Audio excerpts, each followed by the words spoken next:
Komando Pusat Amerika Serikat CENTCOM pada hari Jumat waktu setempat merilis rekaman baru yang diklaim menunjukkan pasukan Amerika Serikat terus memberlakukan blokade angkatan laut ke pelabuhan-pelabuhan Iran. Gangguan terhadap pengiriman di Selat Hormuz terus berlanjut.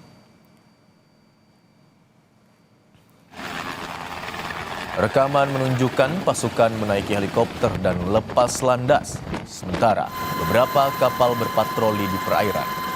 Tanggal dan lokasi pasti dari rekaman tidak dapat diverifikasi secara independen. Dalam pernyataan CENTCOM di akun X, hingga saat ini 45 kapal komersial telah diperintahkan untuk berbalik arah atau kembali ke pelabuhan untuk memastikan kepatuhan.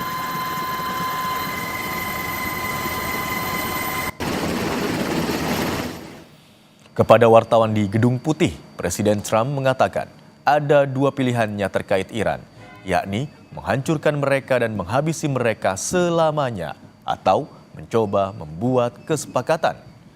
Pernyataan Trump ini disampaikan di tengah laporan dari media Iran bahwa Teheran telah mengirimkan tanggapan terbarunya terhadap revisi Amerika Serikat atas kesepakatan potensial melalui perantara Pakistan.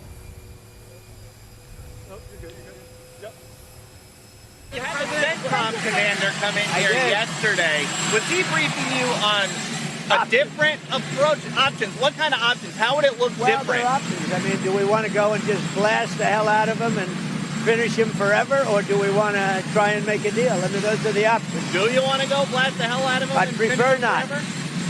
On a human basis, I prefer not, but that's the option. Do we want to go in there heavy and just blast him away, or do we want to do something? They're a very disjointed unitship, as you can understand, Peter. Very disjointed. I mean, they're not getting along with each other, and it puts us in a bad position. One group wants to make a certain deal, the other group wants to make a certain deal, including the hardliners. The hardliners want to make a deal too. Why wouldn't they?